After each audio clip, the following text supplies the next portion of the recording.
This is, we're ready? Okay, here we go. It's Matt Gaetz versus Speaker Kevin McCarthy. The government needs a budget resolution by September 30th, or it all shuts down. Gaetz and McCarthy are at loggerheads. Some say the Republicans are fighting a civil war. It's a bloody civil war, just like the one back in 1861. The only difference is with this civil war, both sides are on the side of slavery. This is the mop-up for September 20th, 2023.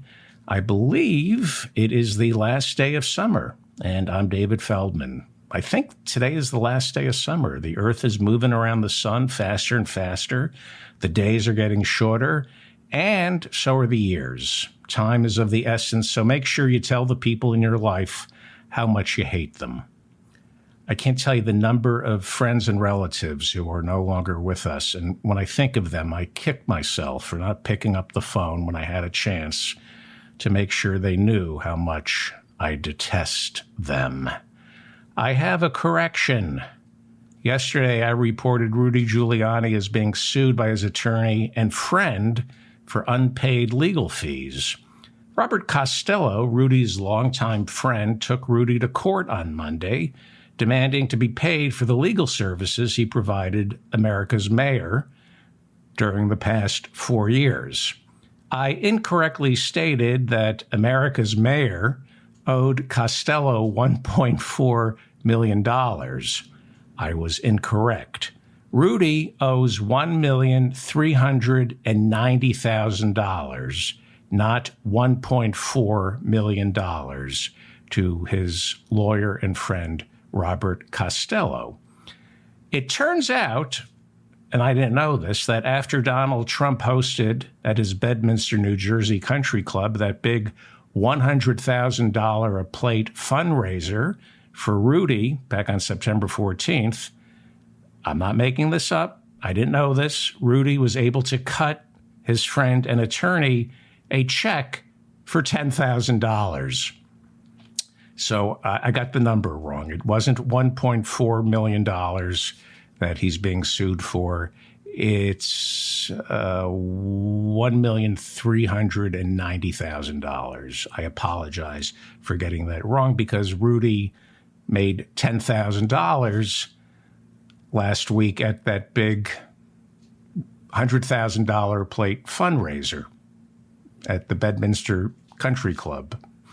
$100,000 a plate, and all Rudy could send his lawyer was 10 grand.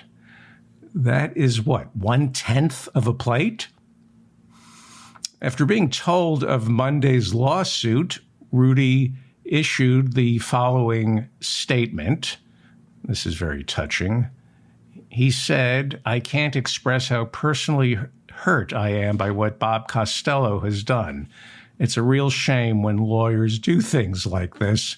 And all I will say is that his bill is way in excess to anything approaching legitimate fees." Yeah, it's sad. Rudy and Costello were good friends since the 70s. And then Rudy added, "It's people like Costello who make it hard for the rest of us by giving lawyers a good name."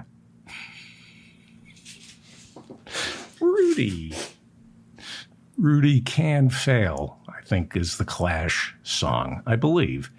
Section 3 of the 14th Amendment prohibits any office holder who swore an oath to uphold the Constitution and then participated in an insurrection from ever running for office again. Democrats around the country are beginning to sue Secretary of States, citing the 14th Amendment's insurrection clause in order to keep Donald Trump's name off the ballot, not just for the general election, but for the Republican primaries in those states as well. The first lawsuit of this kind was filed in Colorado, where that state's new Democratic Secretary of State signaled she wants to remove Trump's name from the ballot, not just in the general election, but for the primary as well, the Colorado primary.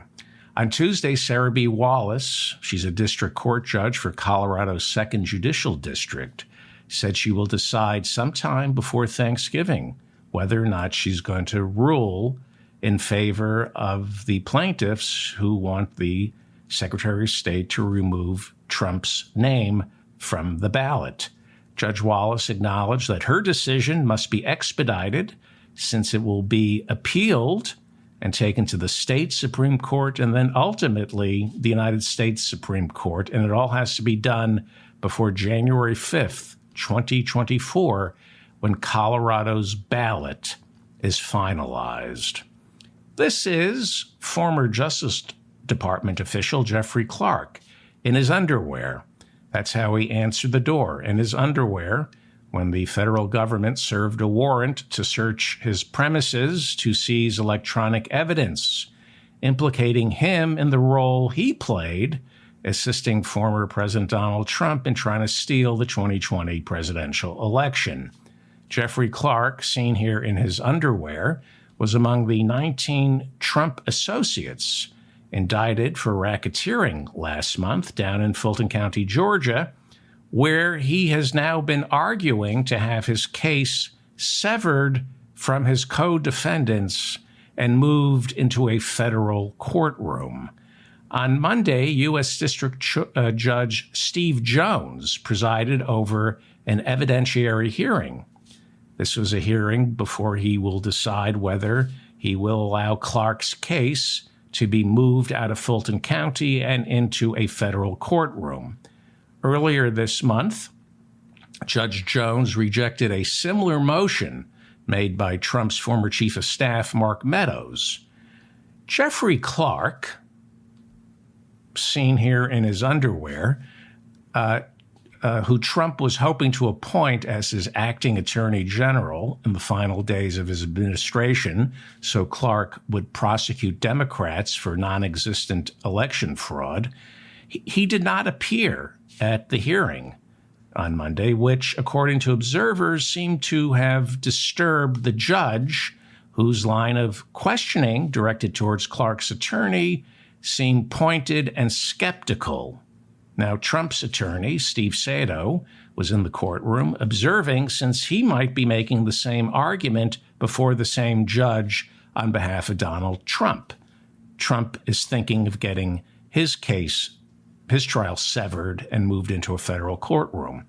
At one point, the judge's questioning directed at Clark's attorney appeared so dismissive that Trump's attorney, Steve Sato, reportedly turned to his associate and whispered audibly, "This is not good. This is not good." Also not good for Trump is Jeffrey Clark's attorney indicating during Monday's evidentiary hearing that Clark, in most likelihood, will either flip or give exculpatory testimony, insisting that he is innocent since all his attempts to convince Georgia officials of election fraud were ordered by Donald Trump. That's huge. That's tantamount to flipping if Jeffrey Clark says, every phone call I made, every memo I wrote was on the orders of Donald Trump. Monday's hearing seems to indicate that Jeffrey Clark is going to insist that he was following Trump's orders and that this is a big blow to Trump's defense, since Trump and his attorney, Steve Sato, are reportedly going to make the argument that Trump is the victim in all this of bad lawyering. Trump is reportedly going to claim that his lawyers led him to believe that election fraud in Georgia was real. But if Jeffrey Clark says he was ordered by Trump to claim voter fraud, well, as Trump's attorney, Steve Sato, whispered, this is not good for Trump. They're trying to establish the state of mind. If you establish state of mind, you establish criminal intent. So did Trump know that he was lying, or was he fed lies by his lawyers? Trump is going to claim that he was led to believe that there was election fraud in Georgia, and he's going to blame it on his lawyers, and his lawyers are going to say, we were ordered by Donald Trump to claim election fraud. Here's some good news for Trump, and you better sit down for this, or maybe curl up into a fetal position and give up. I saw this today, and I thought, why even bother getting out of bed in the morning? Donald Trump's popularity among blacks and Hispanics is at an all-time high, not just for Trump, but for the Republican Party.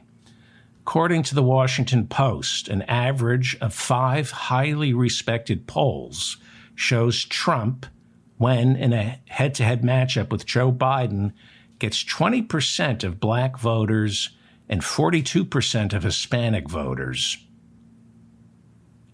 Yes, I read that 7 times. I read that sentence 7 times. In a head-to-head matchup with Joe Biden, right now, an average of 5 highly respected polls say that in a head-to-head matchup with Joe Biden, Donald Trump gets 20% of black voters and 42% of Hispanic voters. In 2020, it is estimated that Trump only received 8% of the black vote and 36% of the Hispanic vote. The Washington Post says that during the past 50 years, the average Republican presidential candidate has received 9% of the black vote, with no Republican candidate ever coming close to 20% of the black vote, which Trump is currently polling at. I've lost the will to live. 20% of black people say they're going to vote for Donald Trump? Trump, this is depressing. Trump is the family member who, like, you're the first one to recognize is a sociopath. And no matter how many times you tell everyone in your family, like, stay away from this guy at Thanksgiving, don't let anybody be alone with him, don't let him invest your money, he's dangerous, they refuse to believe you. And then you take a deep breath, you say, all right, I'm going to give it time. And, the universe reveals the truth. Donald Trump will show his hand to everyone. And eventually he does, right? Donald Trump is the family member, sociopath, who eventually shows his hand and everybody says, yeah, you were right. We didn't see it. You saw it. He's a sociopath. And at least half of your family still loves him anyway. They still invite him to Thanksgiving. They find him amusing and harmless. Half your family, right? I have found this to be the truth. You raise a red flag about somebody in the family, and they finally come around, and they all agree, yeah, you're right. This cousin is dangerous, but come on. It's Passover. He can't be alone. Half the family knows he's a sociopath because half your family is sociopaths. Half of everybody's family is sociopathic. It's just astounding that this guy is still in the game. I mean, we found out on Monday, according to ABC News, that Trump was taking classified documents, turning them over. They were marked classified, and then he would just turn them over and write to-do notes for his assistant. According to ABC News, Trump used classified documents as scrap paper, and probably to clean his teeth, paper train Don Jr., and then he would scribble on the back of these documents with lists of things his assistant needed to run down to the store and buy for him. And you think, okay, this automatically disqualifies Donald Trump. Forget the insurrection. Just using classified documents, the back of them for a to-do list, that would automatically, no. Half this country is thinking, F those classified documents, including half of me. Half of me is thinking, F those classified documents. I mean, were they really classified? I mean, I want Trump locked up, but were they really classified documents? You mean to tell me that CIA, the NSA, high-level intelligence staffers who all swore an oath to uphold the Constitution and protect the United States from enemies, foreign and domestic, were irresponsible enough to hand over to Donald Trump actionable intelligence? Does anybody really believe that somebody from the CIA would give Donald Trump an actionable war plan? They must have been giving him like 100-year-old documents, like war plans. This is the war plan for Iran, and it's really, the invasion plans for the Weimar Republic that they drew up and never used in the 1920s. Well, I just don't think they ever gave him real documents. I think that's why he wrote on the back of them. He knew he wasn't being trusted with anything, so he didn't want to return the fake classified documents. That's what I think. But I also think he should be tried for treason. And I think you all know what the punishment is for treason. Look it up. Well, I am depressed. I'm depressed that black people, 20% of black people, are say they're going to vote for Trump unless they all got together, had a meeting, and decided to mess with my head. That is conceivable. And then, this classified document story, the fact that like Republicans aren't saying, okay, he's done. No, he's still going. I don't like Chris Christie. And the worst part of the report is not, believe it or not, in my mind, the to-do lists on the back of classified documents. The worst is when he called that assistant, when she was going to go before the grand jury, and said, you don't know anything about my boxes of documents. I mean, that is active witness tampering. That's active obstruction of justice. Not a fan of Chris Christie, but he's the only Republican who's running for office who makes me think maybe the world isn't upside down. He's resembling something like sanity inside the Republican Party. Please continue, former U.S. prosecutor Chris Christie. And this case will be tried. And this is the guy that we want to make our nominee. This is the person we think can beat Joe Biden. He's going to be spending most of March, all of March, and most of April in a federal courthouse in Washington, D.C., defending himself, rather than being out on the trail taking it to Joe Biden. I don't know. Maybe if I were a billionaire, I would look at Trump and think, oh, this is perfect. Put him in the White House. He won't be allowed to touch anything. He'll constantly be under supervision and investigation. He can't do any damage. And if he does, I'm a billionaire and I can just stay in Switzerland. Maybe that's what they're thinking. Maybe the people who run this country are thinking, yeah, it's good to have a compromised fool in the Oval. I don't know how he has been able to last this long without, he owns the Republican Party. How is this possible? The second Republican presidential debate is scheduled for September 27th at the Ronald Reagan Library. Earlier this week, I had said it was on the 25th. I stand corrected. It's on the 27th of January. And so far, 6 Republican candidates have qualified for the debate. Donald Trump will not be there. Instead, he is planning counter-programming. He's going to go to Detroit that night and try to court the United Auto Workers, who on Wednesday entered day 6 of their strike against the big 3 automakers. So while the debate goes on, Trump, according to reports, is planning to deliver a primetime speech before auto workers in Detroit, outlining why he is better for them than Biden.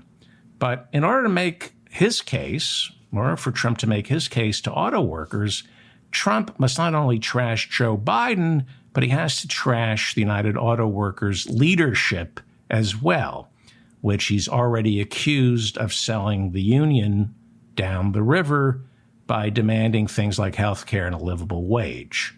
Everyone knows those kind of things are job killers. So far, the UAW is the only big union that has yet to endorse Joe Biden. So the UAW is kind of tricking Trump into thinking, oh, maybe we'll endorse him. Many Democrats are urging Joe Biden to go to Detroit right now and march with the workers, something Bernie, as well as House Minority Leader Hakeem Jeffries, have already done. Be nice to see the President of the United States marching with the workers. It'd be nice to see an ex-president, ex-Democratic president like Bill Clinton or Obama marching with the Amazon labor union. Come on, what do you have to lose? Well, when told that Trump was courting the UAW vote, UAW President Shawn Fain issued the following statement. He said, every fiber of our union is being poured into fighting the billionaire class and an economy that enriches people like Donald Trump at the expense of workers. That's Shawn Fain. He's the leader of the United Auto Workers, who said, we're not endorsing Biden yet, but 4 more years of Donald Trump would be, quote unquote, catastrophic for the labor movement. He went on to say, this is Shawn Fain, we can't keep electing billionaires and millionaires who don't have any understanding what it is like to live paycheck to paycheck and struggle to get by, and expecting them to solve the problems of the working class. Well, there's a presidential election, and one of the people who will be at the debate at the Ronald Reagan Library is Tim Scott from South Carolina. He's running for president, and Tim Scott was asked how he, as president, would solve the UAW strike. I think Ronald Reagan gave us a great example when federal employees decided they were going to strike. He said, you strike, you're fired. Simple concept to me. To the extent that we could use that once again, absolutely.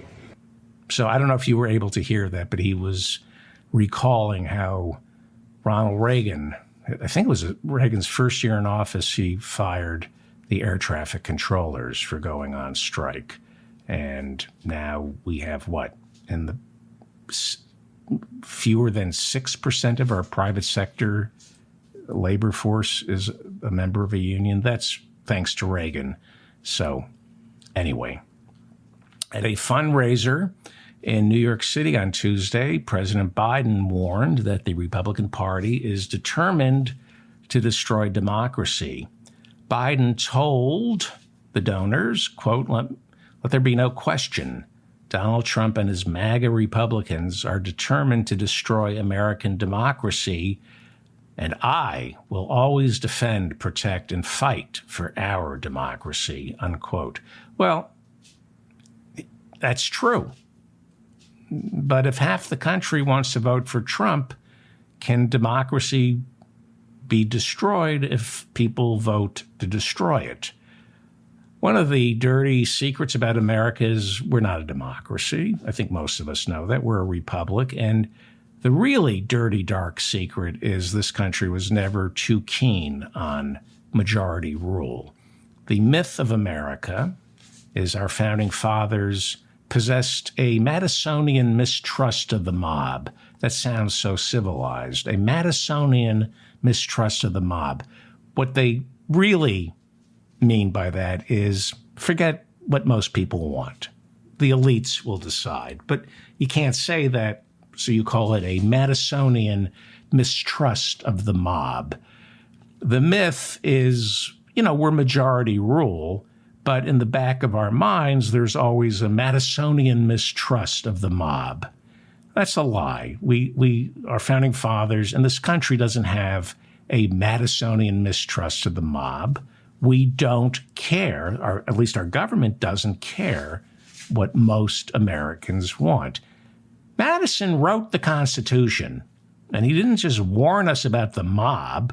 He warned us about the majority.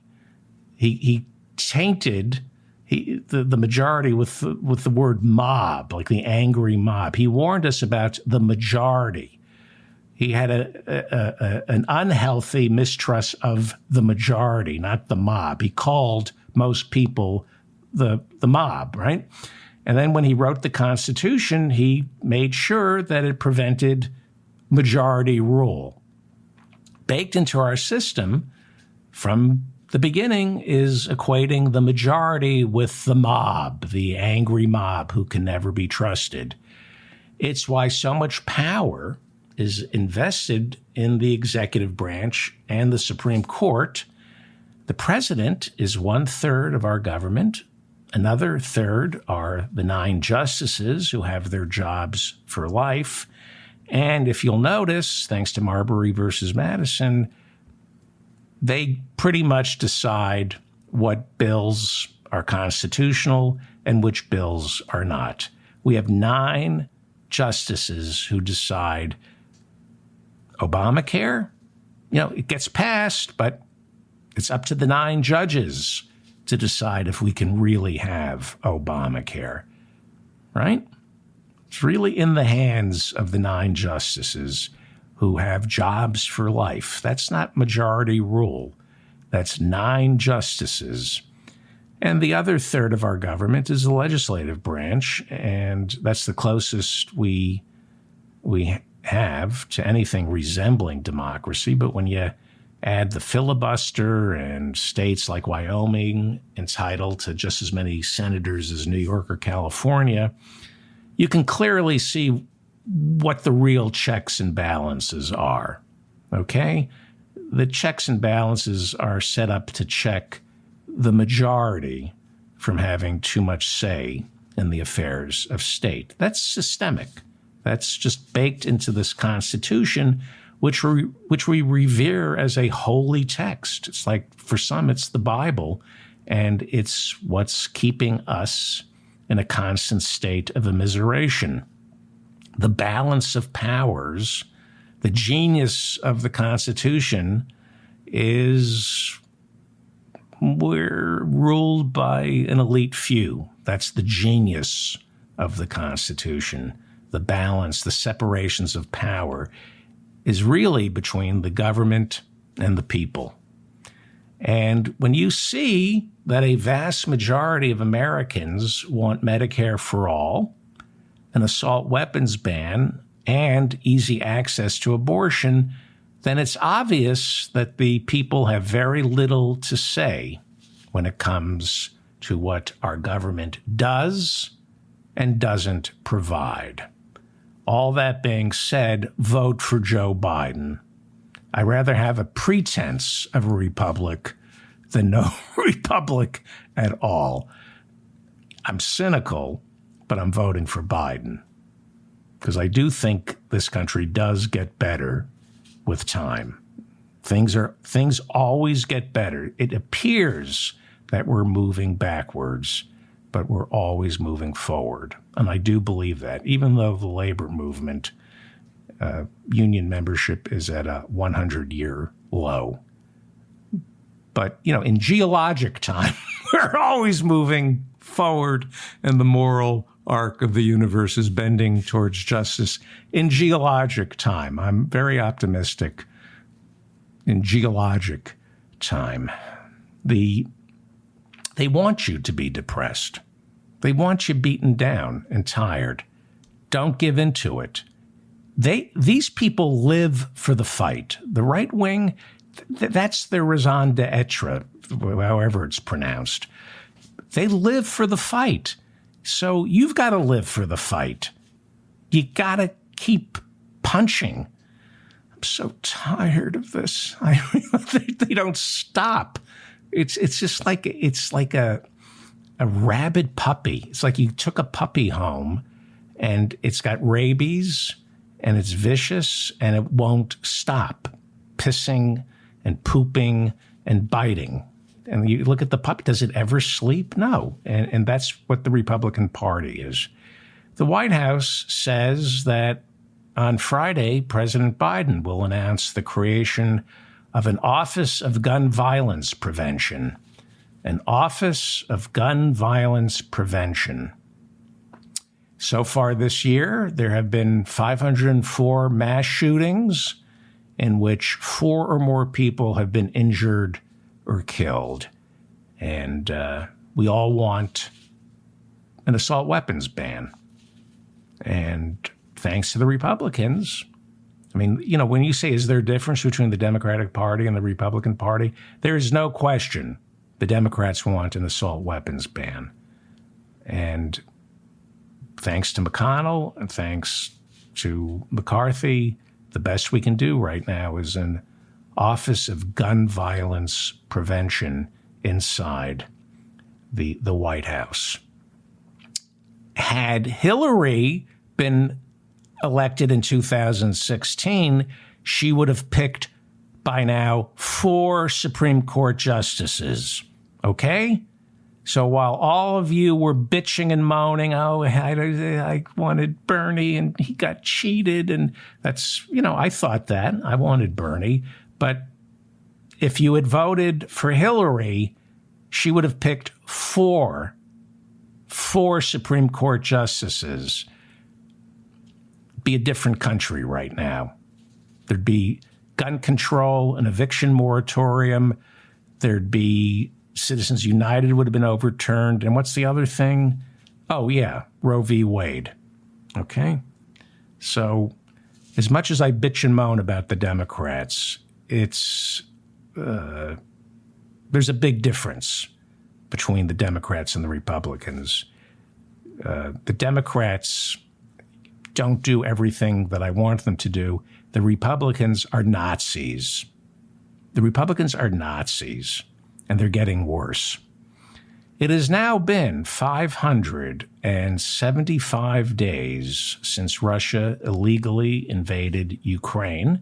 The New York Times is now reporting that an explosion inside a market killing 16 Ukrainians was caused not by a Russian missile, as previously claimed, but rather by a Ukrainian missile that had gone off course. A Ukrainian spokesperson called the New York Times report nothing more than a conspiracy theory. U.S. Defense Secretary Lloyd Austin on Tuesday said European nations need to kick in and provide more air defense systems as Ukraine appears to be succeeding in shooting drones, Russian drones, out of the sky. He also said the Ukrainian army should be receiving a shipment of Abrams M1 tanks very soon. It is the end of September, so leaders from all over the world gather in New York. They do this every year in September to address the UN General Assembly. I know this because I live in New York, and you can't get anywhere. At the end of September every year, every world leader is making it impossible for me to get anywhere. But that's okay, because it's all about world peace. So, you know, I can sit in traffic for 8 hours for all the world peace that the UN is giving us. Ukrainian leader Vladimir Zelensky delivered a speech in which he called Russia evil, adding that Putin could not be trusted. In his 15-minute speech before the UN General Assembly, Zelensky accused Russians of committing genocide and war crimes. He also said that at least 16,000 Ukrainian children have been rounded up by Russian troops and brought back to Russia. President Biden also spoke before the UN on Tuesday to deliver a full-throated commitment to help Ukraine. But I ask you this: if we abandon the core principles of the United States to appease an aggressor, can any member state in this body feel confident that they are protected? If you allow Ukraine to be carved up, is the independence of any nation secure? I'd respectfully suggest the answer is no. We have to stand up to this naked aggression today and deter other would-be aggressors tomorrow. That's why the United States, together with our allies and partners around the world, will continue to stand with the brave people of Ukraine as they defend their sovereignty and territorial integrity and their freedom.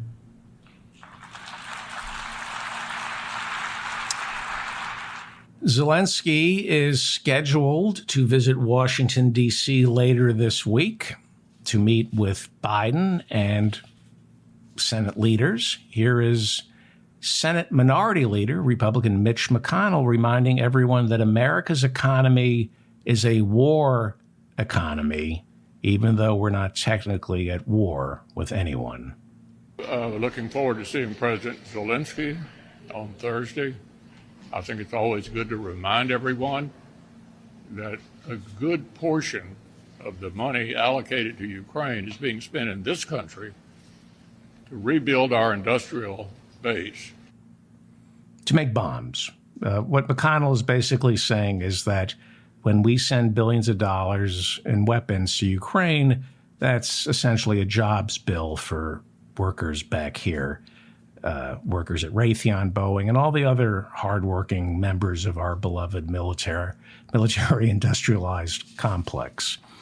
You know, I remember when we first started sending weapons to Ukraine, and Biden paid a visit to a weapons plant in Alabama because he said he wanted to show Americans they have skin in the game.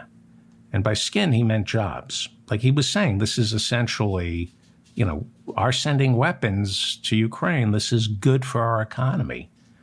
It's like a stimulus package. It's like a jobs bill.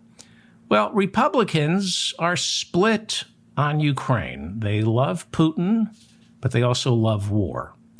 McConnell is an old school Republican who doesn't care who we're killing overseas, just as long as we're killing someone overseas. But in the Republican-controlled House of Representatives, there are a lot of far-right Putin sympathizers who see Putin as the last great white Christian hope, willing to crack down on the left, the liberals, and especially the LGBTQ community. Florida Congressman Byron Donalds is a Republican, and he's black. Back in January, he ran against Kevin McCarthy for Speaker in the 6th or 7th round.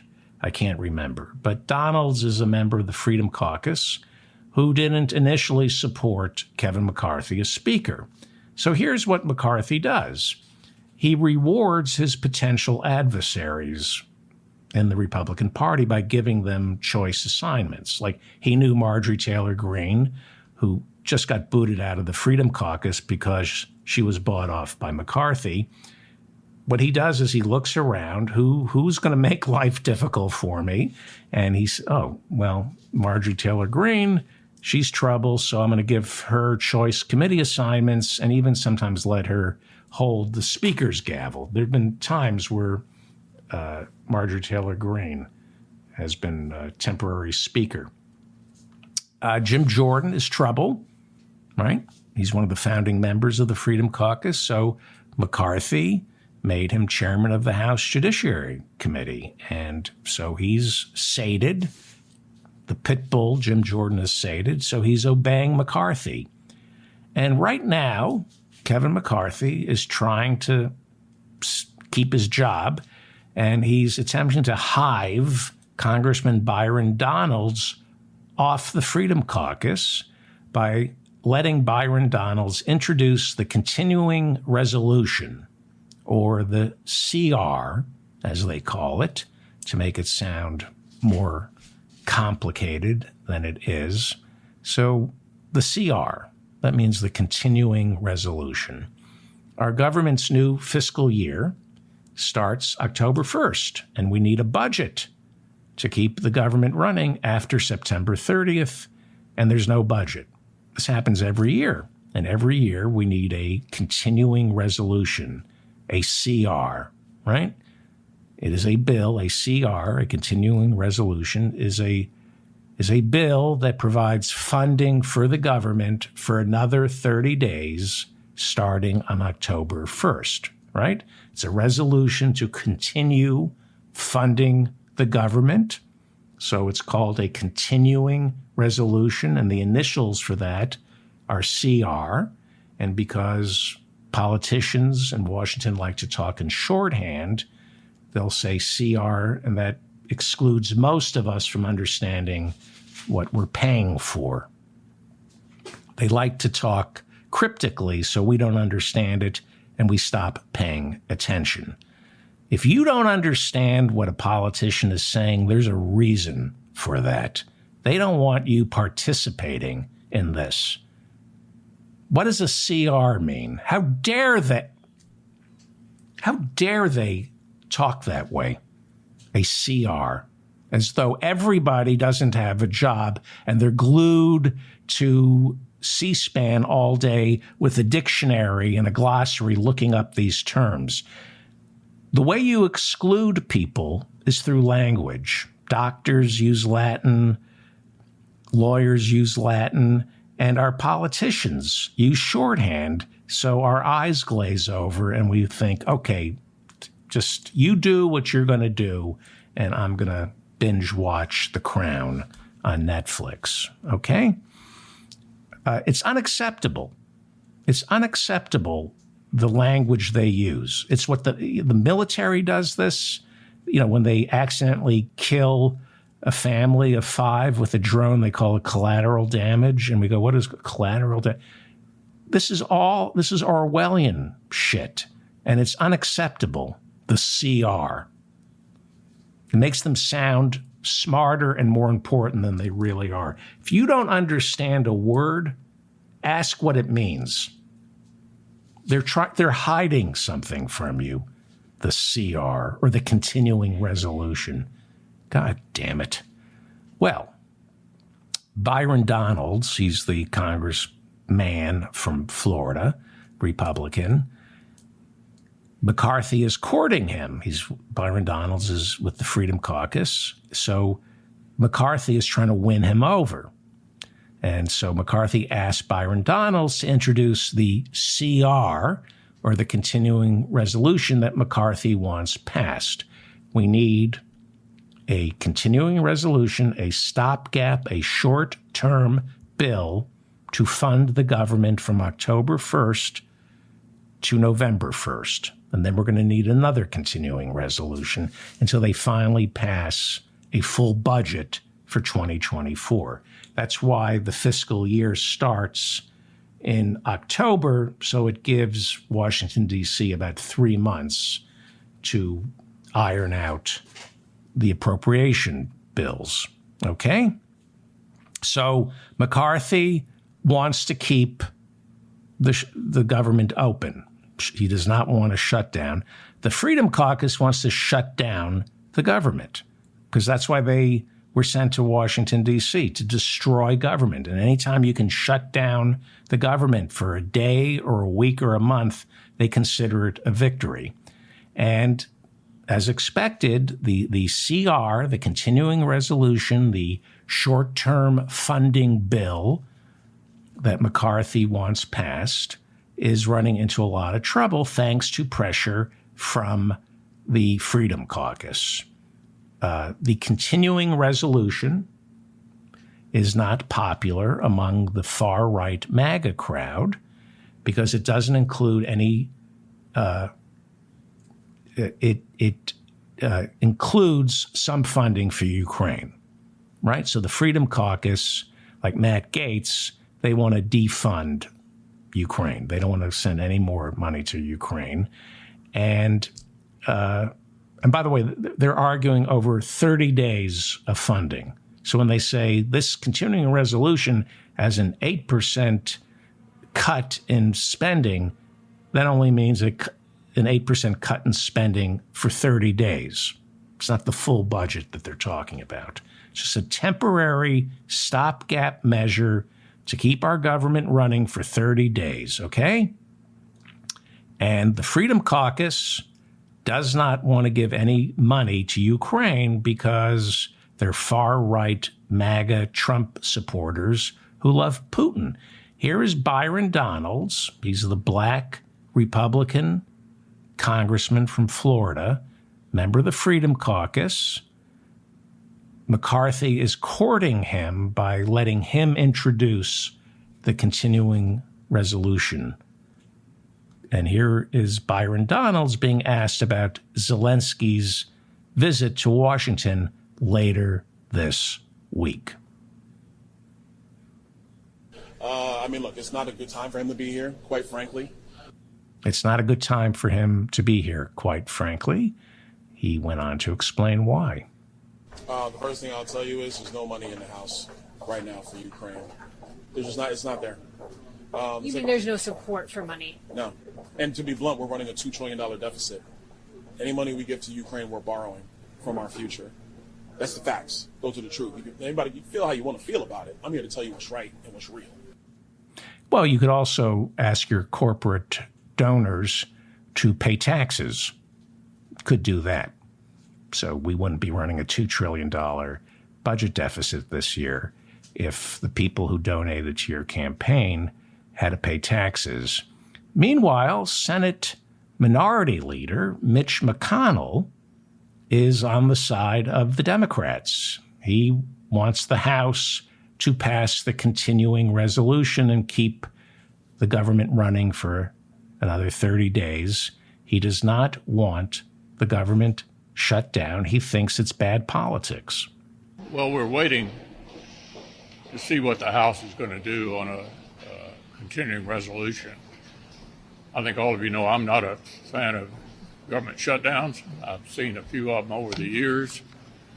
They never have produced a policy change, and they've always been a loser for Republicans politically. Yeah. Republicans in the House have a 5-seat majority. That's it. Which means the Freedom Caucus can blow up any budget deal. And if you can't get a budget deal out of the House of Representatives, you don't have a budget deal and the government's going to shut down. McCarthy, he can lose. He loses 5 Republicans. There's no budget deal. So the Freedom Caucus can blow up any budget deal, which is making the prospect of a government shutdown likely. Most Republicans in the House don't want the shutdown. I talked about this on yesterday's show. They are in danger. Republicans are in danger of losing the House in 2024. There are 12 congressional districts that are being redrawn by the courts right now. The majority of those 12 congressional districts favor Democrats. So it's likely that they're going to lose the House. And a lot of Republicans don't want to run on impeachment, and they don't want to run on government shutdowns. So all it takes right now is 5 Republicans to shut the government down. Here is Republican Congressman Mike Lawler of New York. He's not a member of the Freedom Caucus. He's complaining about them. You keep running lunatics, you're going to be in this position. That's New York Congressman Mike Lawler calling people like Matt Gaetz a lunatic. Go on, Congressman Lawler. This is not conservative republicanism. This is stupidity. Where have you been? Conservative republicanism and stupidity have become synonymous. What you've been sleeping for 50 years? Please continue, New York Republican Congressman Lawler. The idea that we're going to shut the government down when we don't control the Senate, we don't control the White House. These people can't define a win. They don't know how to take yes for an answer. It's a clown show. It's a clown show. Well, yes and no. See, the Freedom Caucus are a bunch of deranged half-wits. They're psychotic. They're dangerous. They're fascists.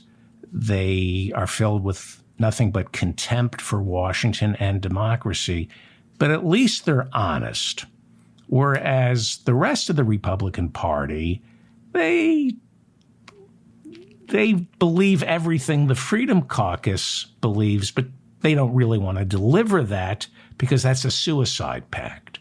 That is what the Republican Party is. They have a platform that they can't really implement because it would destroy America. So they like to pretend they want to. Remember what they kept? What they do? Like they passed 100. They voted on repealing Obamacare 100 times when Trump was president.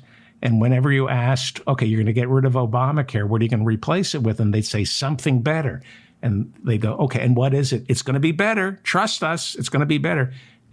What they run on, they really don't want to deliver because it's not only going to destroy the country, it's also going to destroy their party. Like they overturned Roe v. Wade, and now they're in trouble. They never really wanted to overturn Roe v. Wade. They just wanted to use it as a fundraising cudgel and a promise that they weren't going to keep.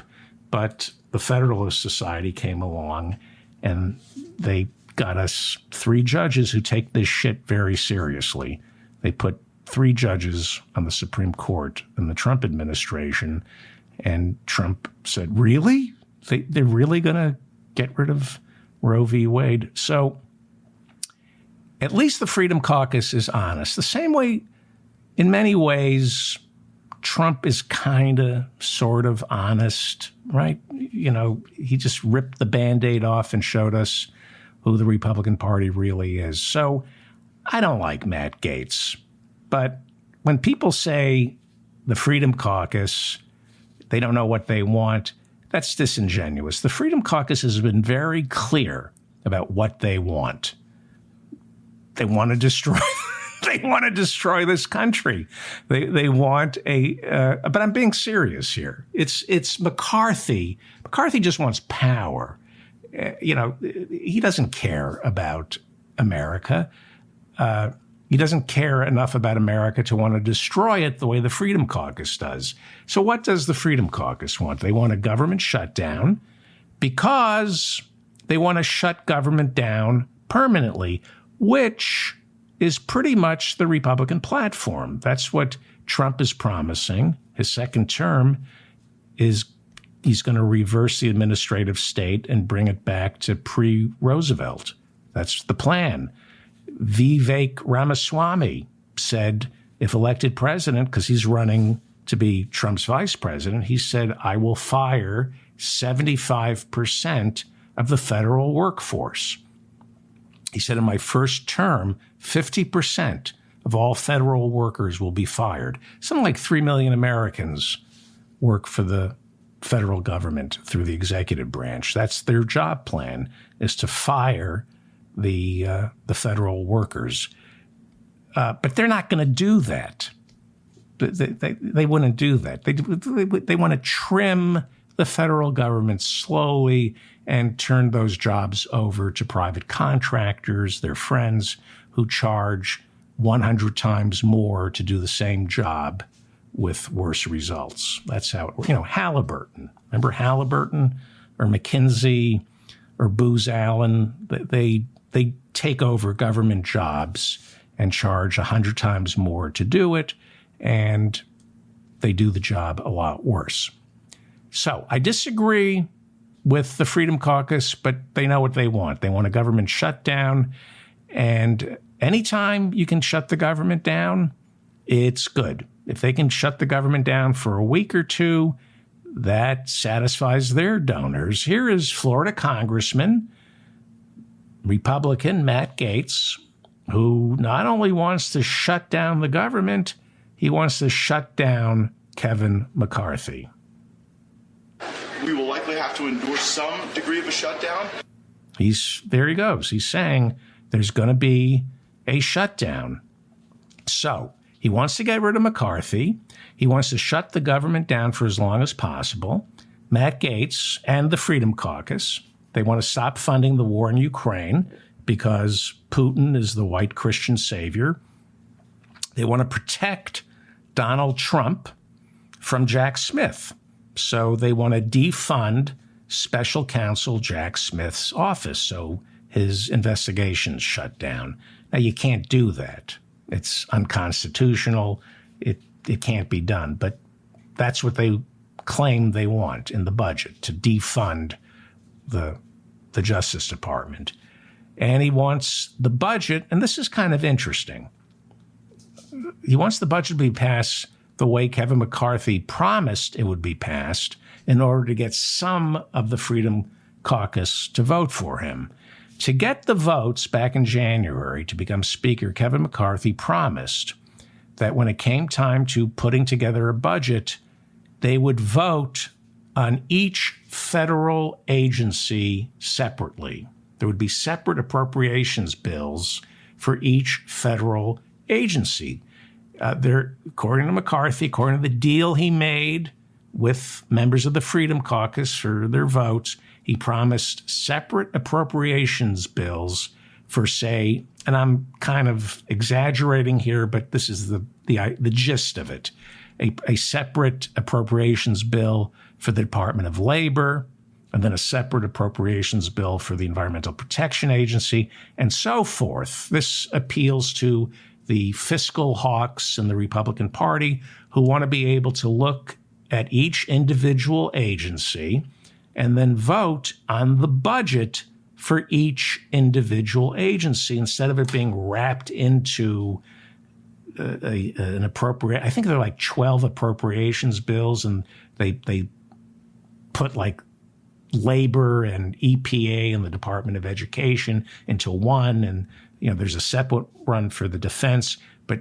the Freedom Caucus wants to sever the budget, and each agency has to defend its spending. They're called single subject spending bills. That's what the Republicans are calling it, single subject spending bills. Are we going to vote on the NIH? Okay, we're going to vote on their budget, not the NIH and the DEA and the Department of Labor all lumped together. I mean, if it weren't coming from the Freedom Caucus, it almost sounds reasonable. It does. It'd be nice to have a conversation about how we fund all these departments and try to get more money for them. It's a reasonable idea.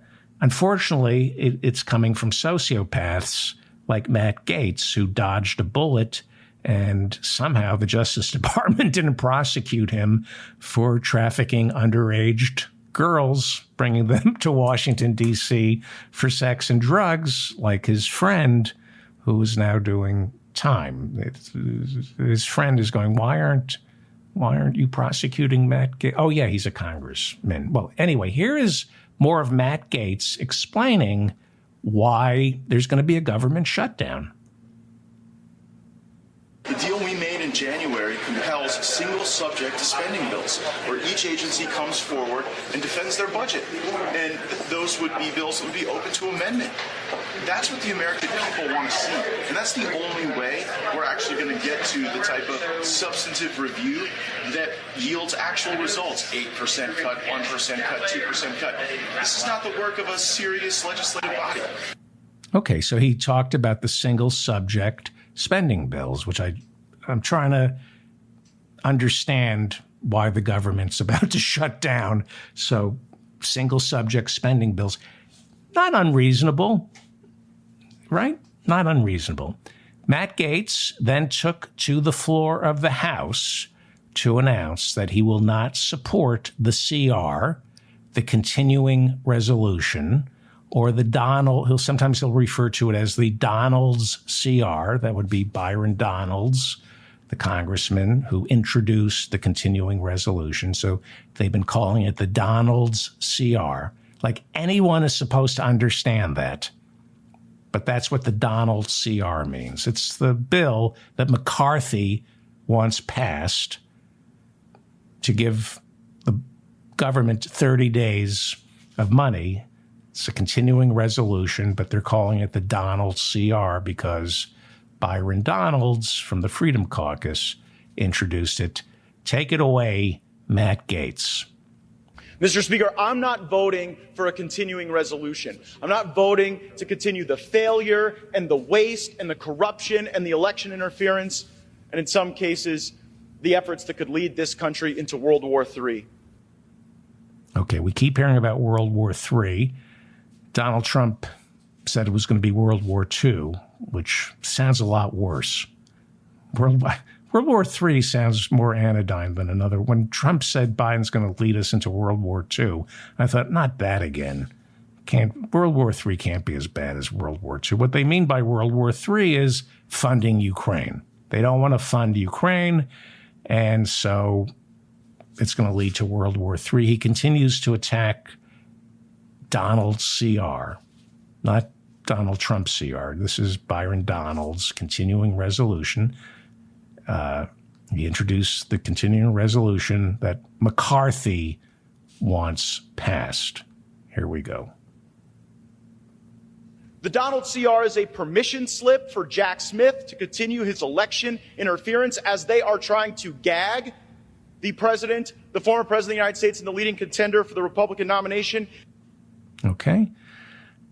Talked about defunding Jack Smith, the special counsel. So he's carrying Donald Trump's water.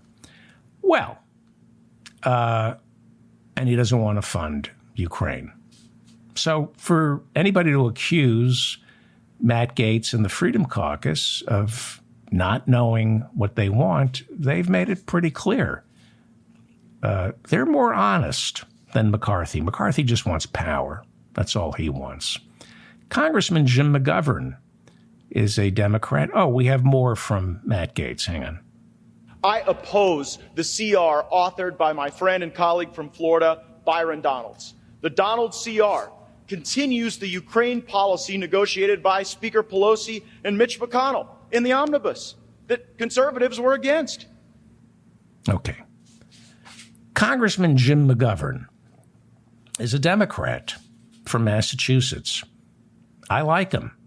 And he is a ranking member of the Rules Committee. He is the ranking member of the Rules Committee. Ranking member means that if the Democrats win back the House, he will most likely be the chairman.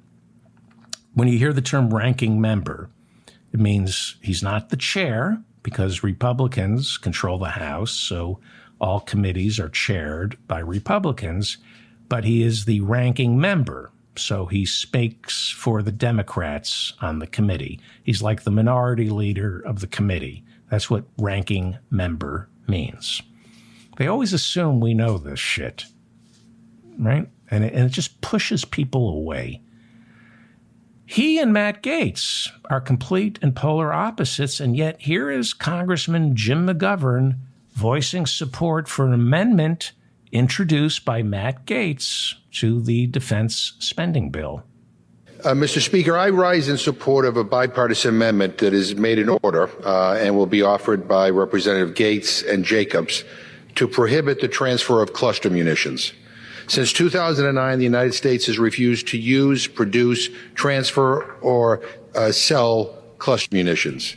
And as a nation, we could take pride in this decision. Cluster munitions are indiscriminate weapons. They explode when touched by a soldier, a farmer, or a child. They contaminate an entire field of combat, and they remain a deadly threat long past the end of a conflict. Rain and other events can move them from where they first landed to who knows where. And yet, the Biden administration recently chose to send cluster munitions to Ukraine. I condemn Russia's use of cluster munitions against Ukraine. But two evils do not add up to a greater good. The United States should not have provided cluster munitions to Ukraine, and this amendment is necessary to ensure such a transfer does not happen again. Okay. On Tuesday, a model accused Russell Brand of stalking her, demanding sex back in 2005. The BBC has pulled all video of Russell Brand from their archives. YouTube announced that all Russell Brand's channels have now been demonetized. A pub owned by Russell Brand in Great Britain has now been closed and surrounded by security fencing. All this after Britain's Channel 4 and the London Times report that Russell Brand has been accused of raping, sexually assaulting, and abusing at least 4 women, including a 16-year-old girl. As I reported yesterday, several leading conservatives have rushed to Russell Brand's defense. We talked about Tucker Carlson. He said, criticize the drug companies, question the war in Ukraine, and you can be pretty sure this is going to happen. Very dismissive of these credible allegations. This is from, is it Andrew Tate? I think it's Andrew Tate, who is on trial in Romania for trafficking women and I believe rape. I want to make sure I get that right. This is what Andrew Tate said. "Welcome to the club, Russell. I'm on my way to fight the crazy bitch allegations." That's how he refers to being accused of rape and human trafficking, the crazy bitch allegations. And then Elon Musk, who I'm beginning to believe is a lot more dangerous than we realize. I'm going to talk about him tomorrow. He is very dangerous. He wrote, on Twitter, he said, "I support Russell Brand. The man is not evil. All this canceling must stop." Again, as I said yesterday, what does being charged with rape have to do with the cancel culture? Well, I'll tell you in a second. Here is InfoWars' Alex Jones coming to the defense of Russell Brand. And now, because he comes out against Big Pharma, he comes out against the globalists, he comes out against the New World Order, suddenly the allegations are happening to him. Right. So when I'm not trying to laugh or be funny here, but when I see Alex Jones, Andrew Tate, what's his name, Tucker Carlson coming to Russell Brand's defense, Elon Musk coming to Russell Brand's defense, character witnesses, I think, okay, that's who your character witnesses are. Everybody's innocent till proven guilty, but the way these conservatives rush to defend him, very suspect. Megyn Kelly, some of you might remember Megyn Kelly. She hates the cancel culture because she herself was canceled over something she said. Okay? You get canceled for something you say. You get arrested for something you do. I don't know why that's so hard for the right wing to understand. But being accused of rape doesn't mean you're being canceled. It means you're being tried in a court of law. Well, Megyn Kelly hates the cancel culture. She's been canceled. She was fired from NBC News after defending blackface. Over at Fox News before that, she made a career attacking Black Lives Matter while insisting Jesus and Santa were white. She's usually cool and unflappable, but here she is biting back at her beloved conservative movement that more and more each day seems to be getting hijacked by men who clearly hate women, who want to get rid of abortion, contraception, and no-fault divorce. This has become a party of men, white men, who believe women should be home making babies and no-fault divorce. That's the most bizarre ask that I've heard. No-fault divorce, where women don't have a right to get a divorce if they want one. They have to stay in an abusive relationship. When you ask these Republican men who have taken over the party, women should not be allowed to file for divorce. It's always been there in the GOP with Phyllis Schlafly, and now, however, it's just bubbled up to the surface. There's no more camouflage. Now, conservative Republican men are openly admitting they think a woman and her body belongs to them. Here is Megyn Kelly on her Sirius radio show, slowly realizing that everything she believes is completely wrong, and she's surrounded by, and always has been surrounded by, right-wing deviants. Here she is coming to the realization. Realize that the knee-jerk instinct now by so many is Russell Brand is wrongly accused. These women are all liars. I'm sorry, this is extremely detailed. And in the case of the other woman, there's an actual set of medical records after she went to a rape crisis center the day of the alleged encounter, plus apologetic, begging for forgiveness text from Russell Brand. Could you please, for a second, stay open-minded to the possibility that the women are telling the truth? We don't need to so overcorrect from the Me Too movement that every woman gets completely disregarded and called a liar when she finds the guts to come forward and make an allegation. They may be telling the truth. It's worth investigating. We don't need to knee-jerk condemn him, and we don't need to knee-jerk condemn them. I'm just pissed because what I've seen is like a rash of guys coming out to be like, it's bullshit. You don't know whether it's bullshit or not. Did you read the report of this woman? Did you read the alleged rape details? Did you read the text message that she has from Russell Brand begging for forgiveness? There's at least enough for us to want more facts. That's it. This from a woman whose career was made by the rapist, Roger Ailes, over at Fox News. All her success flows from rapist Roger Ailes. And in her defense, she eventually came around and refused to testify on behalf of Roger Ailes. But like many, many women and other Fox News anchor people, everybody knew Roger Ailes was a rapist, that it was a rape culture at Fox News, and Megyn Kelly pretty much kept her mouth shut. And all of a sudden, she's realizing, after spending all those years at Fox News, all of a sudden she's realizing, wait a second, maybe this whole conservative movement is just a bunch of rapists. And it just doesn't stop with women. It's the planet, it's the environment, and our economy. And she's having this brief moment of clarity where she's had it with men and the rapists. But a little later on, she'll look at her paycheck, realize who pays her salary, and she'll come to her senses, as they usually do. Republicans, the right wing, they usually put money first, and they come to their senses. I'm David Feldman, reminding you to stay strong and protect the weak.